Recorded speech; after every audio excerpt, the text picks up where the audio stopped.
looking at the women in someone's life can then shed light on their whole persona, public and private.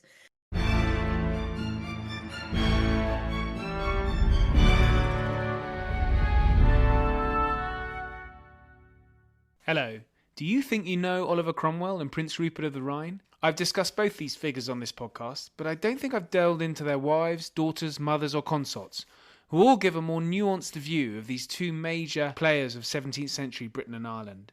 Miranda Malins, author of a forthcoming history of the Cromwell dynasty, and Mark Turnbull, author of Prince Rupert of the Rhine, joined to discuss the women of these two men who fought each other during the Wars of the Three Kingdoms. Coming up, plenty more history on the way, including the U-boat war, so please do subscribe, like and share with friends and family. But until then, it's me talking Cromwell, Rupert and the women they loved with Miranda Malins and Mark Turnbull.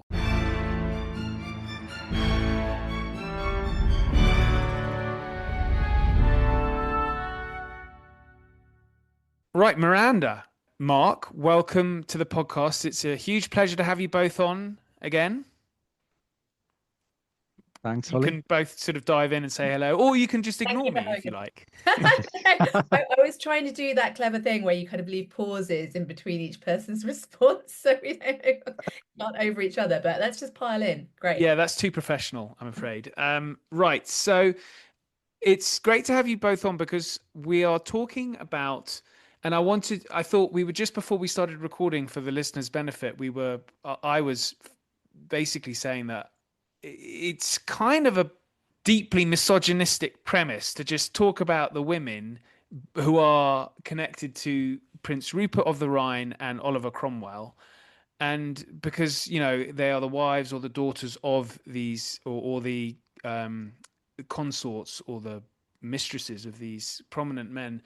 And so I thought perhaps we could kick off with that and Miranda, very important to get your view here, is that I did feel like, oh, well, you know, the daughters of Oliver Cromwell, what's the best way to describe this podcast?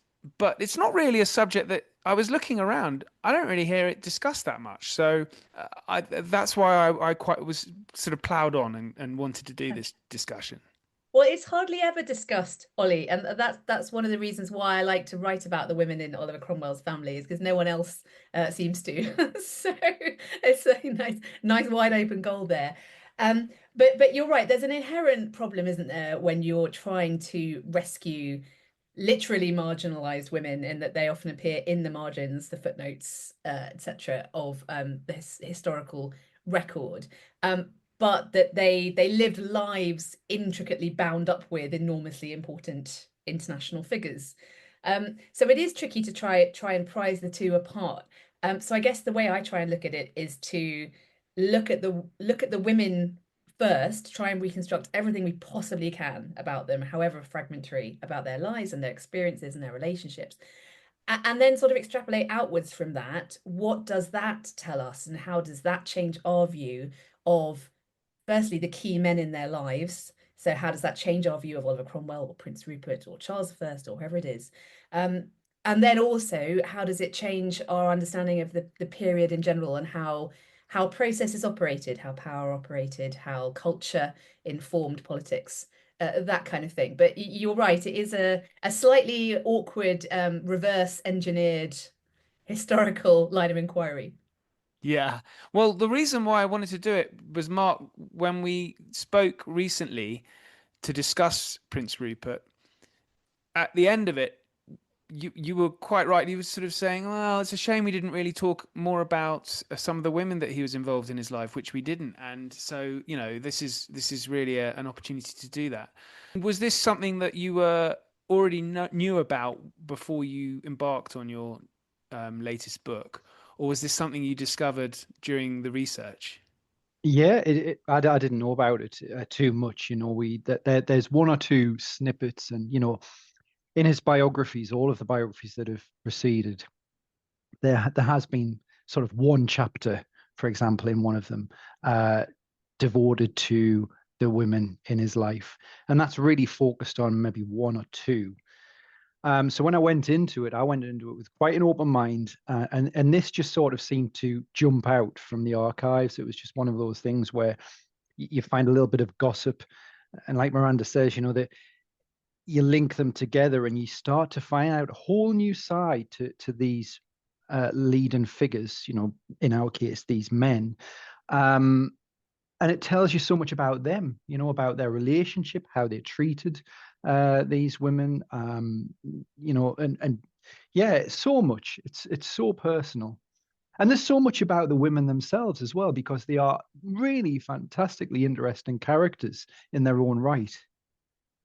Yeah, it's not really a side I guess we see much of. Right. So I wanted my first question really was to just get this. I think this kind of is looming over our conversation, which is did Oliver Cromwell and Prince Rupert ever actually meet? Oh, And I'm not really sure who to sort of look to. So that's dive in. that's a great question. I don't, well, I don't know what you think, Mark. I don't know of a meeting, a face-to-face conversation in a room meeting. They were on the same battlefields, and they certainly, Mark would be able to tell you even more about this, but Rupert's, cavalry commanding style and what he had absorbed from the 30 Years' War in terms of innovations in cavalry charges and that kind of thing then impacted how Oliver did that with his own cavalry. But yeah, I'm not sure in the same room. I don't think Rupert was there when Cromwell and the King were meeting at their various points of negotiations in 1647. Mark would. No, no, he wasn't.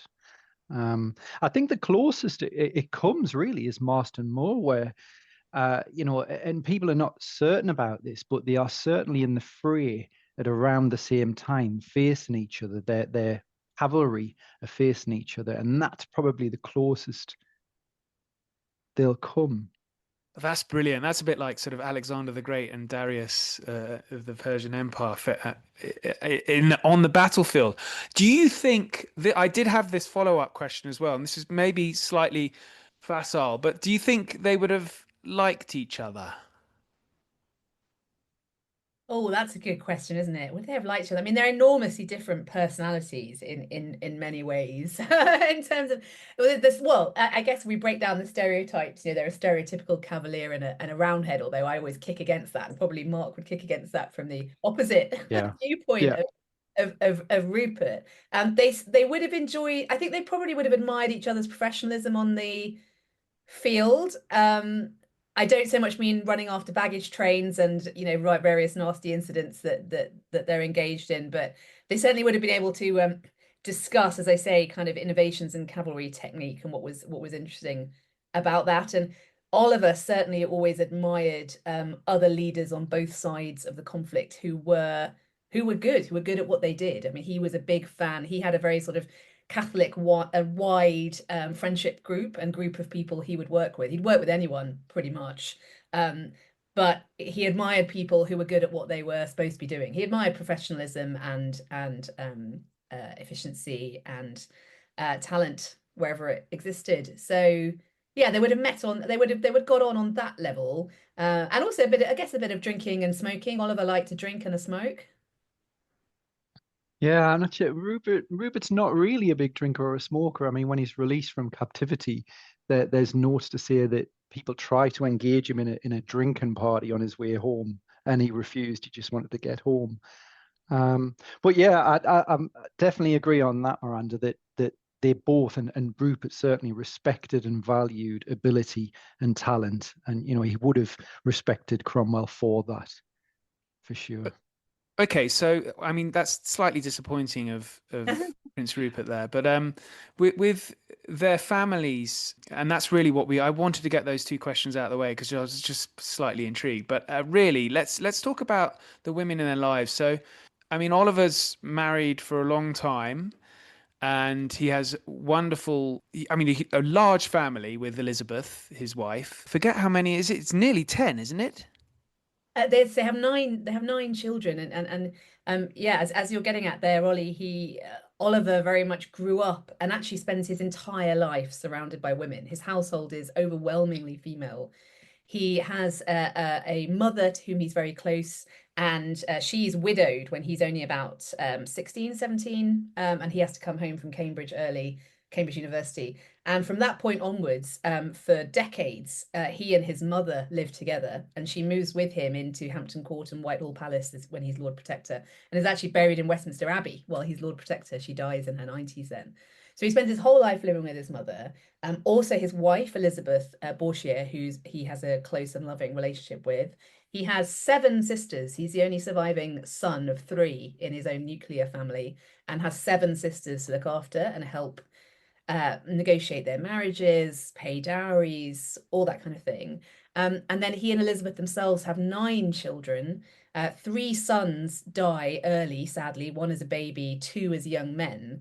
And then of the 6 children who live over the age of 21, 4 of them are daughters, and very interesting daughters with big personalities and very involved in public life. And Oliver is enormously close to all of them. So yes, the women, and he has a lot of close female friends as well. So he again, kicking against this stereotype of the dour, masculine, military protagonist.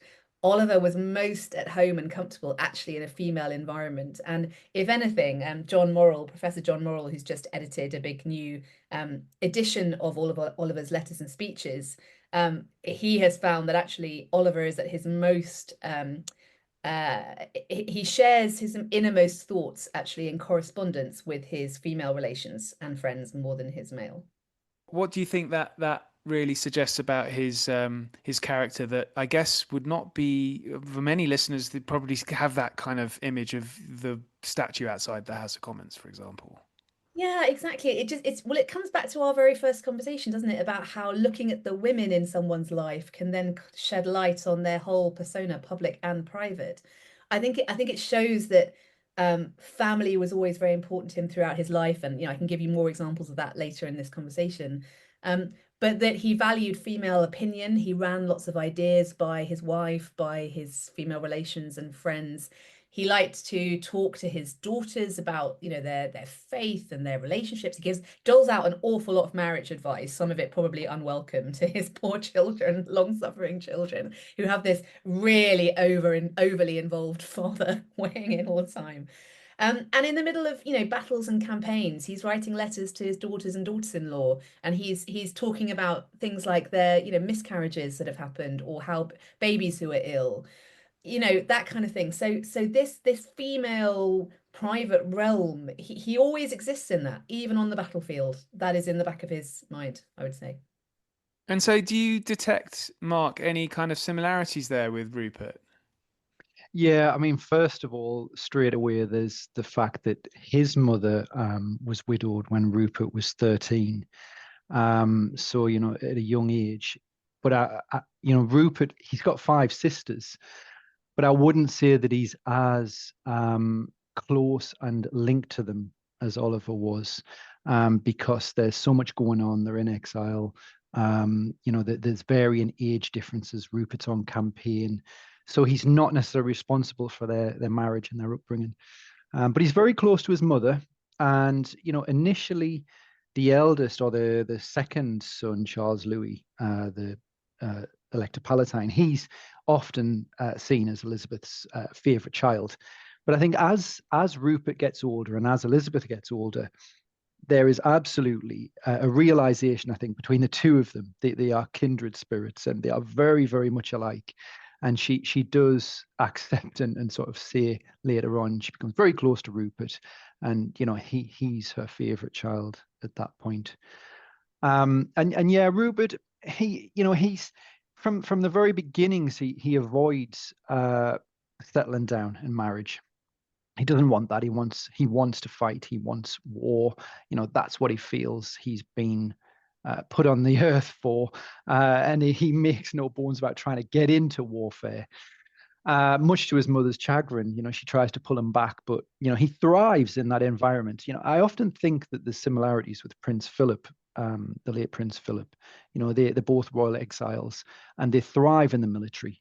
The two of them, the very blunt speaking men who are very down to earth. And I think Rupert probably thought, what has he got to offer? He's got to offer military and personality that can support his uncle, more than what he has to offer a potential wife. And I think it was realistic enough to say, now's not the time to settle down. A dynastic marriage isn't for me. I wouldn't be suited to it at this stage. And I think that doesn't continue. There is a point when he does want to settle down, but it never happens. And that's just politics and international affairs that take over.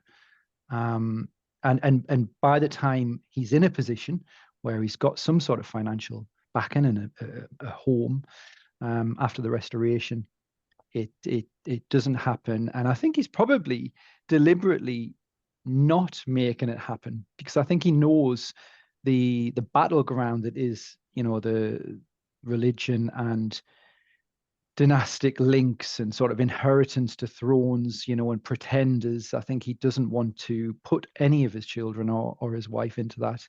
And I think he stays clear of it in the end. Yes, because he has two illegitimate children. He does, two different women, yeah.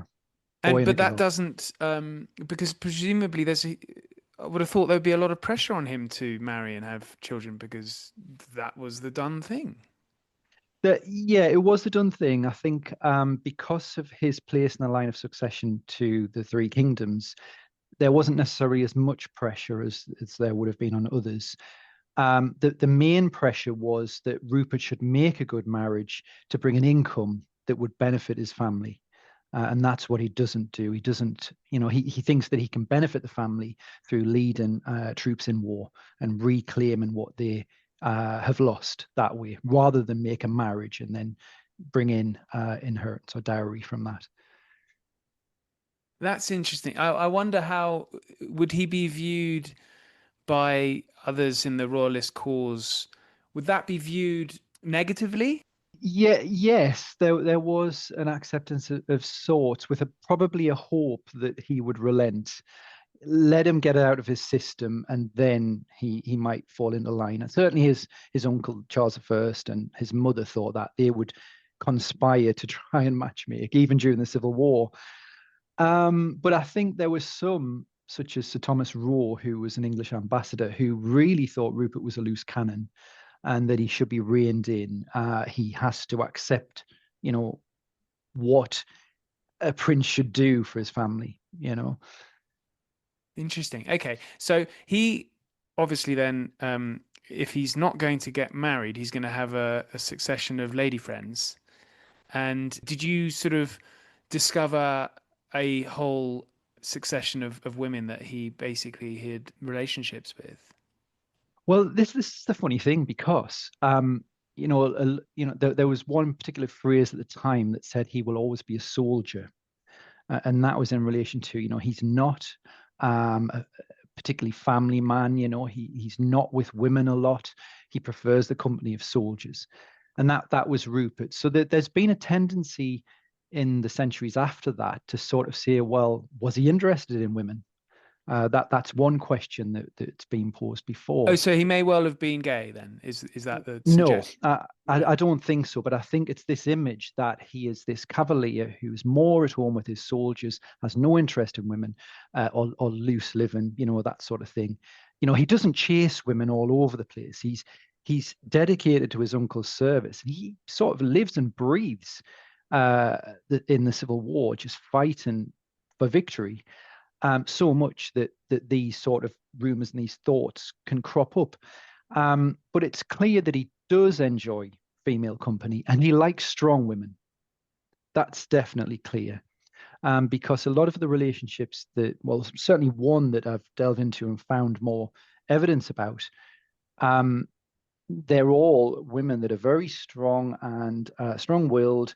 They have, their own character, their likes and dislikes, and he's very respectful of that. He treats these women, they're termed mistresses, which is incorrect. And I think they shouldn't be termed mistresses anymore. He's got relationships with certainly two of them, Frances Bard after the Restoration, and Margaret Hughes, and he has two children, one with with both of them, and he treats them particularly well. In some cases, it's almost as though he they write a little roughshod over him in some of the sources, you know. So he's very tactful and supportive. Margaret Hughes, I would say, is his life partner. That's his last woman that he's with. He's with her for a significant amount of time, right up until his death. She cares for him. They have a daughter together. And he really involves her in all of his family affairs, his politics, even politics. You know, he's trusting her. He's corresponding with his nephew, the future George I. He's matchmaking with Margaret or Peg. So yeah, entirely trusted, part of his circle, part of his family circle. But it's this one from the Civil Wars, Lady Catherine Scott. Now she perhaps could be a mistress. You know, she's certainly not a long-term relationship. And this is surprising. It's George Goring's sister, so the debauched George Goring of Royalist Civil War fame, his sister. And of course, Rupert rubs up against Goring, so you know they're not on good terms by the end of the Civil War. But here he is with Goring's sister during the Civil War. And there's a post-restoration rumor, and only in the diaries of Pepys and John Evelyn, that that Catherine Scott's child is Rupert's, and that's all that I'd known. And then there's a throwaway comment in a Civil War letter of Rupert's from the horse's mouth that he can tell a story. He says to his good friend Will Legge, "I can tell a story about Goring's sister." And that's when I thought, hang on a minute, I've overlooked these few words in this long letter about politics and war. And this, you know, it tells so much. It goes right back to the heart of it in the Civil War, and Rupert's talking about Catherine Scott. And then from there, in the Scott family papers, it all unravels, you know, all of this detail about this, the child that's born, the Prince of Wales's physicians led blindfolded to this lady, this mysterious lady, and asked to deliver her child. And then the fall of Oxford in 1646, it all comes out, reaches Catherine's husband, and you know you've got the Civil War coming to an end, the English Civil War, 1646, and then you've got the war between Catherine and her husband that takes over. So wow. So yes, that's quite a scandal. And that's, I guess, good royalist behavior to be expected. But that's not generally how Rupert, from what you've been saying, he's not really the sort of stereotype. And Miranda, of course, Cromwell is. There are certain suggestions that perhaps he was close to women who were not his wife.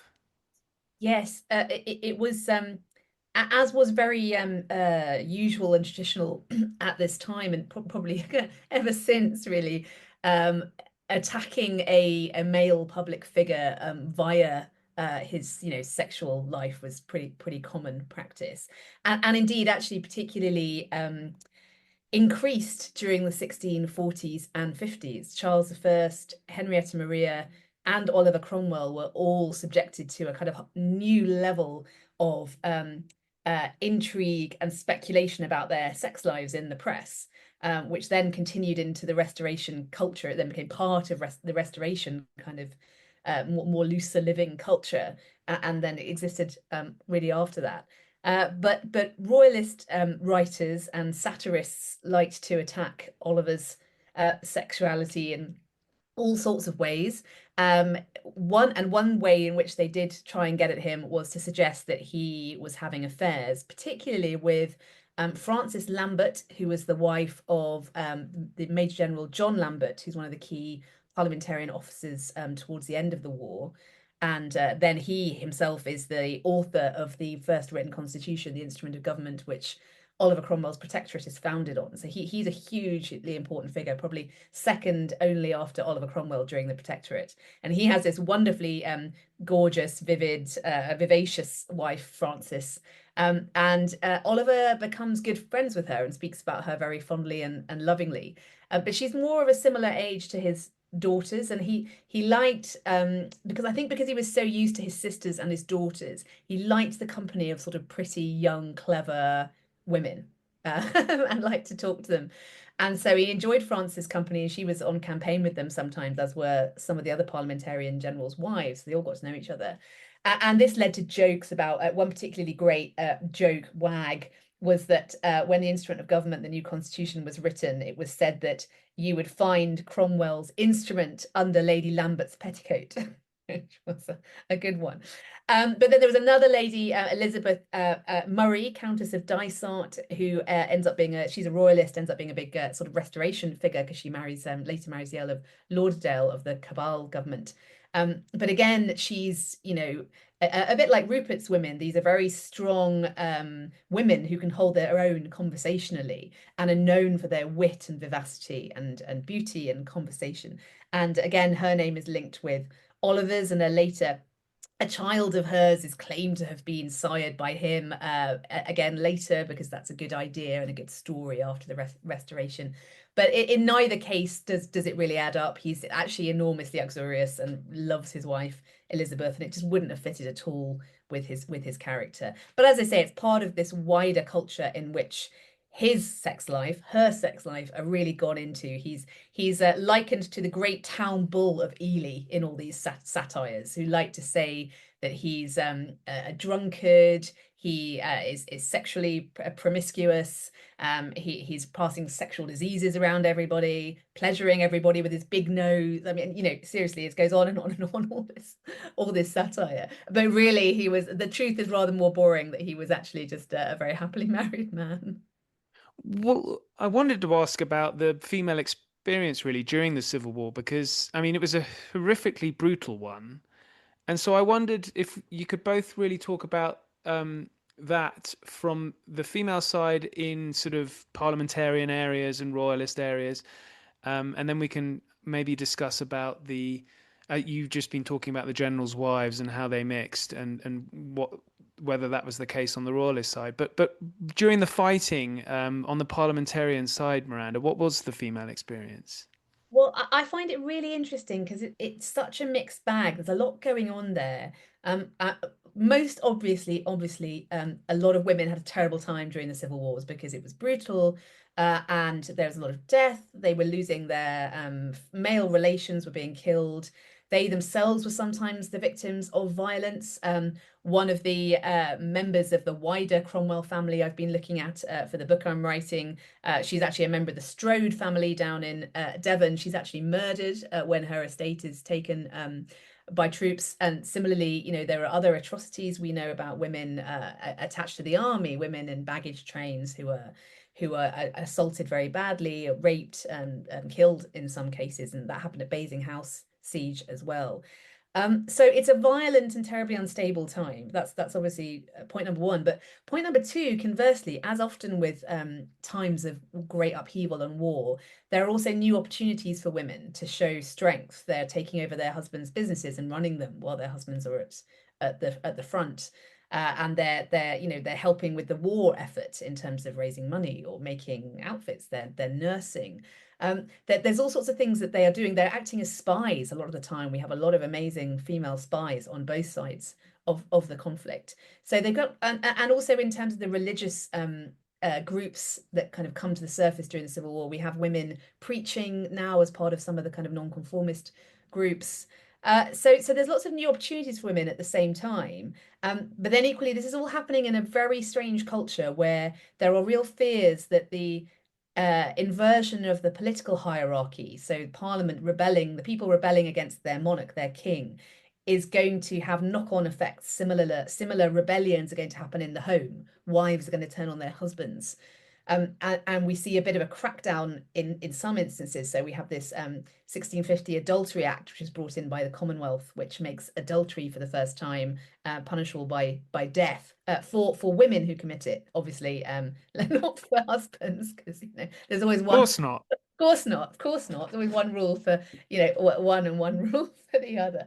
It's not actually really enforced much, and it doesn't last very long. So there's not that much to see there, but it's part of this wider picture where sexual politics are all up in the air as well, I guess I would say, and women's experiences are hugely diverging because of this the chaos of the war.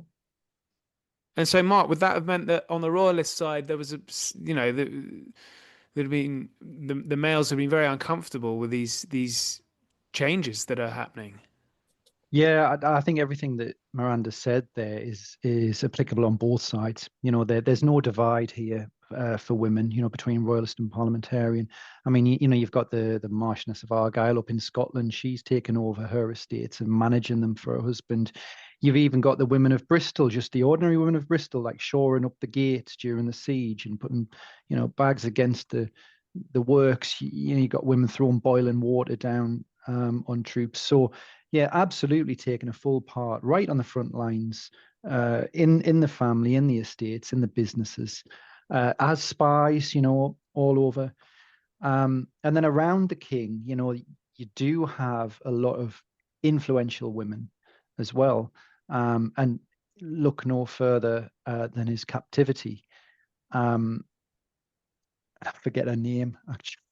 Well, as Henrietta Maria is very influential as well, isn't she? I mean, Leander de Lar's written about how about her to a large extent. Yeah, I was just mentioning there Jane Warwood, around Charles First in his captivity. She's engineering escapes. She's organising ships for him. She's his go-between with the outside world.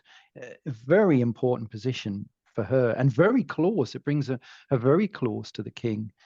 And as you say, yeah, Henrietta Maria is a very strong, pivotal woman around Charles and around the entire royal cause.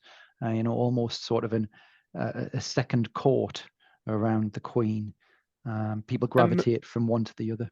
and Miranda, you mentioned the espionage element, and like you've just done, Mark, is that because there will be, the view that women can get away with this because they'll be suspected of being, uh, innocent intentions?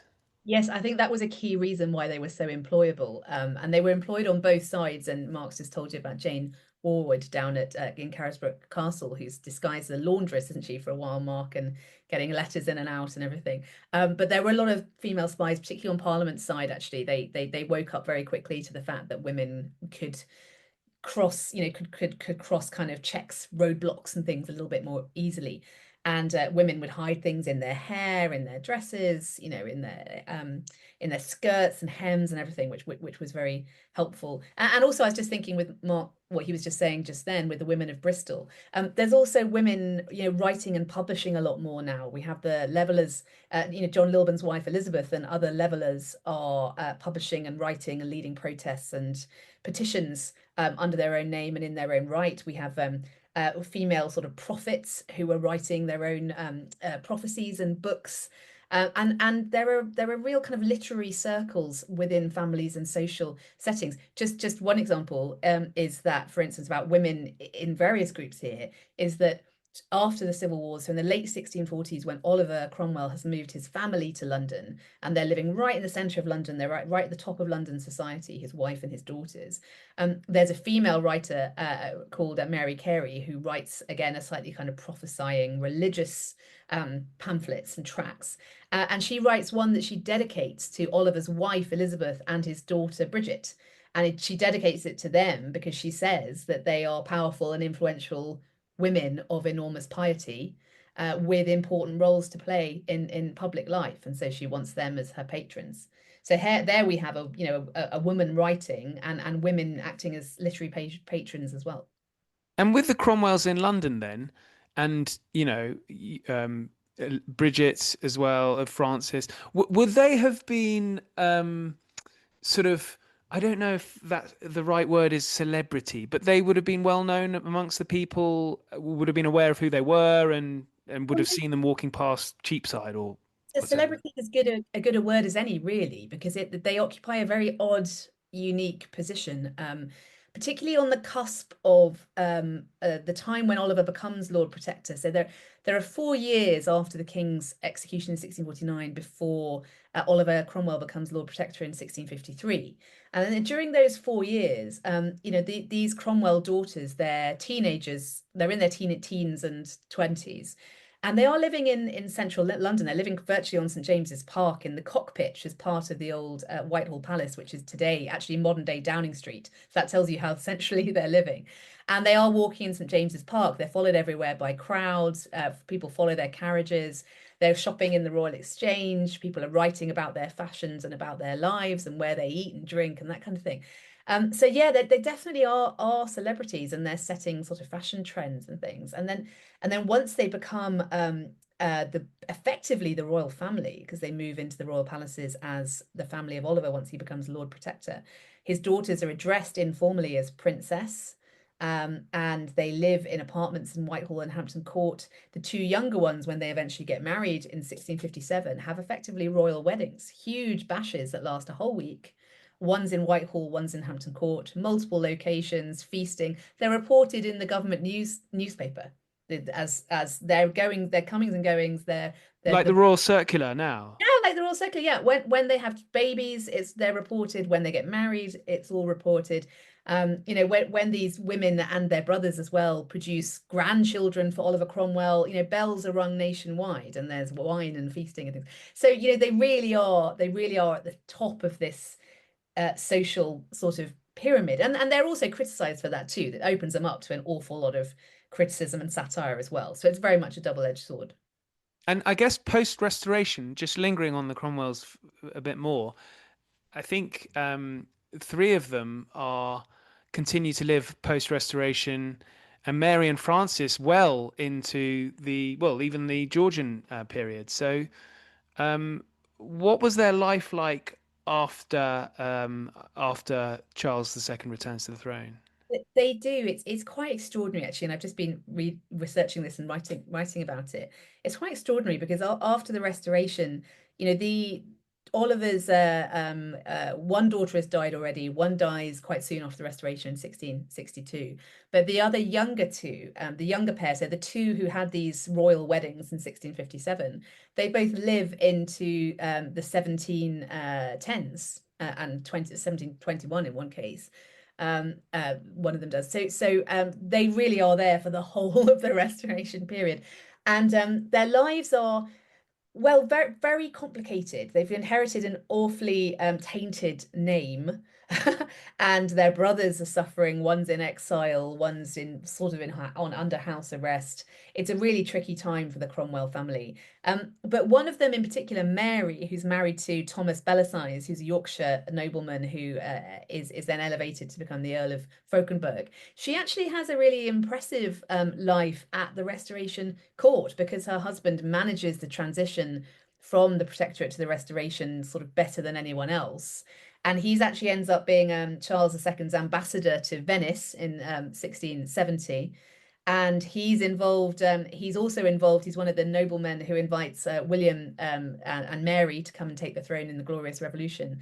And he does very well at that. So they're actually living sort of court lives, really. And that's quite amazing to think that Oliver Cromwell's daughter is swanning around at the court of Charles II. Pepys notes her in his diary. He sees her at the theatre and that kind of thing, and sort of always talks about what she looks like.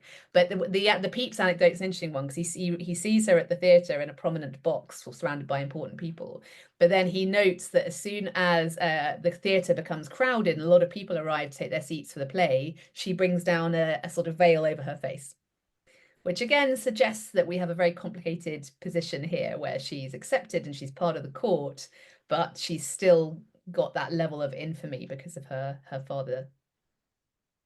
Fascinating. That really is. So Mark, I mean, post Restoration, Rupert's, he's still very busy. What is his sort of personal life like? Well, initially, he's in the 1650s. He's trying to settle down in the Palatinate, and he's looking for sort of an estate. He falls out with his brother, and he vows never to go back. So that's the door closed there, and Rupert sticks to that. So that's when Charles II's restored. He goes over to England eventually. He's not there at 1660, but he travels there, I think, the year after. Did he get on with And Charles actually the second? yeah, they did, because During the Civil War, Charles II, the Prince of Wales at the time, I mean, he really looked up to Rupert, because of his fame and, his dash and bravado. So I think he sort of hero worshipped Rupert. And then as Charles grew a little bit older, and even after the Civil War, there's documents that show how influential Rupert remains with the young Prince of Wales. So, Charles, for example, in 1648, is saying that he's not going to go to Scotland unless Rupert accompanies him. And the Scots are balking at that. They don't want Rupert there. Rupert is too martial. He represents too much. And Rupert tactfully withdraws. So he's very, very influential with the young Prince of Wales and then Charles II. Yeah, so he goes back to England. It's noted that Rupert does see England as his home at that point.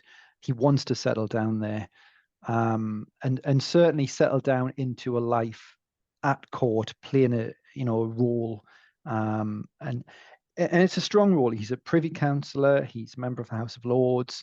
He's on parliamentary committees. He's on, he's under the King and the Duke of York. He is the lead and member of the Privy Council.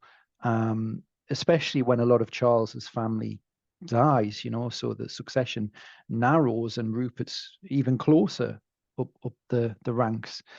And then he becomes into the Royal Navy. He becomes Vice Admiral of England. He's involved in all of the Anglo-Dutch wars under Charles II. So he must have been on speaking terms with Mary Cromwell, presumably, or even Francis. Perhaps, You yeah. never We know. speculate, yeah. They might. Yeah. They certainly might well have met and been at some of the same occasions. Yeah, I think that's Yeah, for sure. That's a nice image I have of Rupert chatting with Cromwell's daughters. Yeah, I mean, yeah. it's Well, just after just such a horrific civil war, just find it extraordinary that, there were these individuals at court who had been associated with the previous regime and yet were able to carry on. There are a lot of them, and actually, in some cases, they are the very individuals who helped smooth the restoration. I mean, just one example: Samuel Pepys's mentor, cousin, and boss, Edward Montague, the Earl of Sandwich, who's a key figure at Charles's court. He's one of Cromwell's Council of State.